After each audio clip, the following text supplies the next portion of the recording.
Bom dia, meu irmão. Glória a Deus por estarmos aqui. Esse é o episódio número 99. Eu tenho um recadinho para você. E nós vamos meditar aqui em 1 Reis, capítulo 17. Mas antes de fazê-lo, eu quero lembrar você que nós vamos terminar amanhã o Café com o Pastor. E no dia 7 de setembro nós voltamos com um quadro novo que não tem nome ainda. E eu estou recebendo diversas sugestões e estou convidando você a participar se você tiver um nome para esse quadro também, tá? O nome escolhido, a pessoa que sugeri-lo vai ganhar os meus 3 livros: Casamento, Cilada Presente de Deus, Ser Igreja, Ser Família e Start, os Primeiros Passos da Caminhada Cristã. Amém? Ouça aí a leitura da Palavra de Deus. Então o Senhor disse a Elias: vá morar em Sarepta, perto da cidade de Sidom. Dei ordem a uma viúva que mora ali para lhe dar alimento. Elias foi a Sarepta. Quando chegou ao portão da cidade, viu uma viúva apanhando gravetos e lhe perguntou: pode me dar um pouco de água para beber, por favor? Enquanto ela ia buscar água, ele disse: traga também um pedaço de pão. Mas ela respondeu: tão certo como vive o Senhor seu Deus, não tenho um pedaço sequer de pão em casa. Tenho apenas um punhado de farinha que restou numa vasilha e um pouco de azeite no fundo do jarro. Estava apanhando alguns gravetos para preparar essa última refeição e depois meu filho e eu morreremos. Elias, porém, disse: não tenha medo, faça o que acabou de dizer, mas primeiro faça um pouco de pão para mim, depois use o resto para preparar uma refeição para você e seu filho. Pois assim diz o Senhor Deus de Israel: sempre haverá farinha na vasilha e azeite no jarro, até o dia em que o Senhor enviar a chuva. Ela fez conforme Elias disse.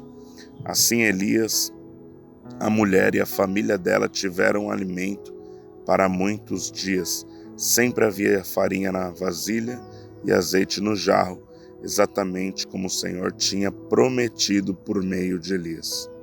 Glória a Deus por esse capítulo 17 de 1 Reis.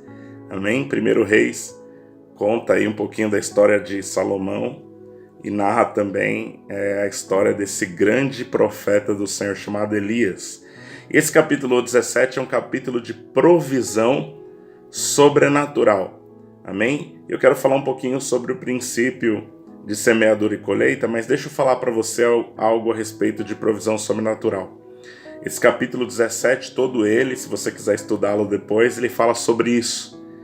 Deus deu uma ordem para Elias, ele deveria sair do lugar onde ele estava, cruzar para leste do Jordão e voltar para o lado de um rio, onde ali a palavra do Senhor diz que ele bebeu por alguns dias a água daquele rio e comeu pão e foi alimentado por codornizes, ou foi alimentado por corvos. Eu disse codornizes porque a palavra no original é a mesma, e é o exato lugar onde o povo de Israel, na sua peregrinação do Egito para a terra prometida Canaã, Deus esteve neste local alimentando o povo com codornizes.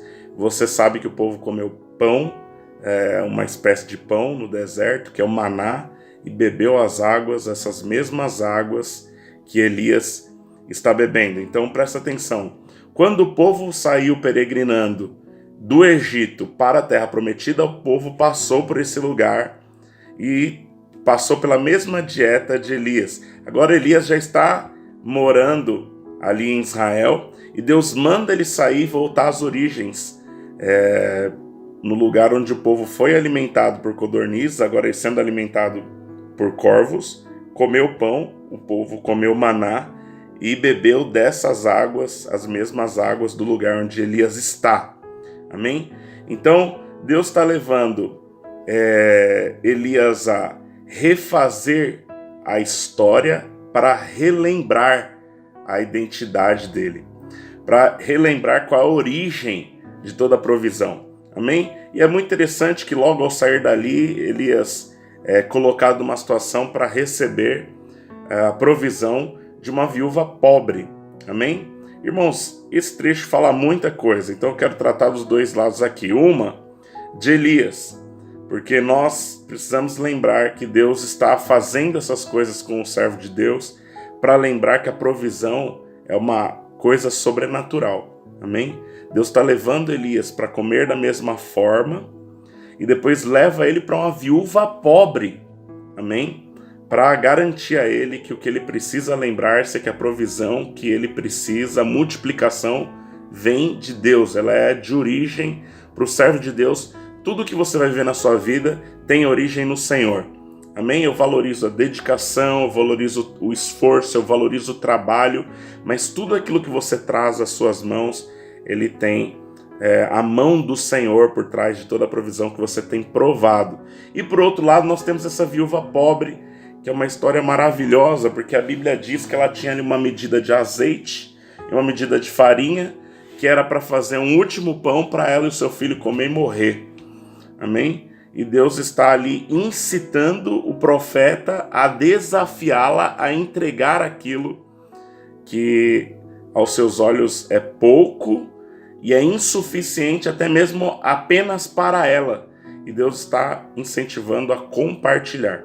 E aqui eu quero deixar um último pensamento a respeito de semeadura e colheita também, sabe? Nesse tempo todo devocional, em nenhum momento eu falei de semeadura e colheita. Nós vivemos em dias onde, quando nós falamos em ofertar na casa de Deus, ou falar de compartilhar, esse tipo de mensagem é muito resistida, até pelos exageros que muitos ensinadores cometem neste assunto.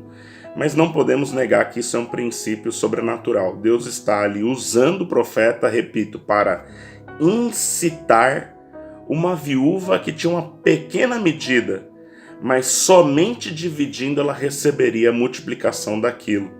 Amém?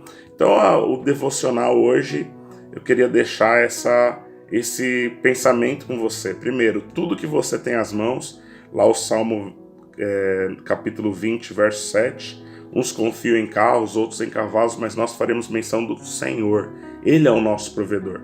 Tudo que você tem nas mãos, não importa se é pouco ou se é muito, mas tem origem na bênção do Senhor. E se você quer multiplicá-lo, você precisa multiplicar com temor e compartilhando. Não importa, pode ser pouco. Muitos não compartilham porque diz assim, não é suficiente para compartilhar. Mas quando você não compartilha, você está desprezando a intervenção de Deus para multiplicar aquele pouco que está nas tuas mãos. E esse é um princípio que você vai encontrar em toda a Bíblia, nas multiplicações de pães e peixes, e em muitos lugares que nós meditamos, nós poderíamos falar da mesma forma. Amém? Eu termino dizendo para você que você pode colocar toda a prosperidade da sua vida na medida da soberania de Deus, isto é próspero quem escolheu para ser.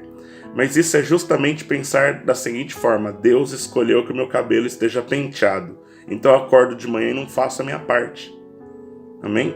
Não sei se você entendeu a minha ilustração. Ok, Deus quer que eu ande de cabelo penteado, mas a minha parte eu preciso fazer. Eu vou pentear o meu cabelo. E da mesma forma, eu digo para você que a sua parte é compartilhar o pouco que está nas tuas mãos. Essa é a lição de 1 Reis, capítulo 17. Amém?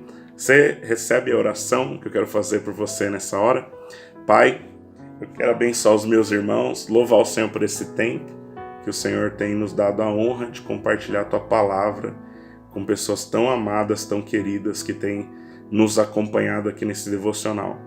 Senhor, continua, Senhor, a cada dia despertando a nossa paixão pela Tua palavra e nos levando a entender que tudo aquilo que nós precisamos é compreendê-la para desfrutar do Teu propósito. E nessa manhã eu oro, Senhor, te pedindo que nós saibamos, Senhor, cada dia mais reconheçamos que tudo o que precisamos viver vem do Senhor. Tudo que nós queremos vem do Senhor. Tudo, Senhor, que o Senhor tem reservado para nós é uma medida abundante. E nessa manhã, Senhor, também desejo que o Teu Espírito nos desafie a cada dia, ó Deus, a termos fé para compartilhar a medida que está nas nossas mãos, ainda que seja pouco, porque é dessa forma que a multiplicação é atraída para as nossas vidas. Amém? Irmão, Deus abençoe e bom dia.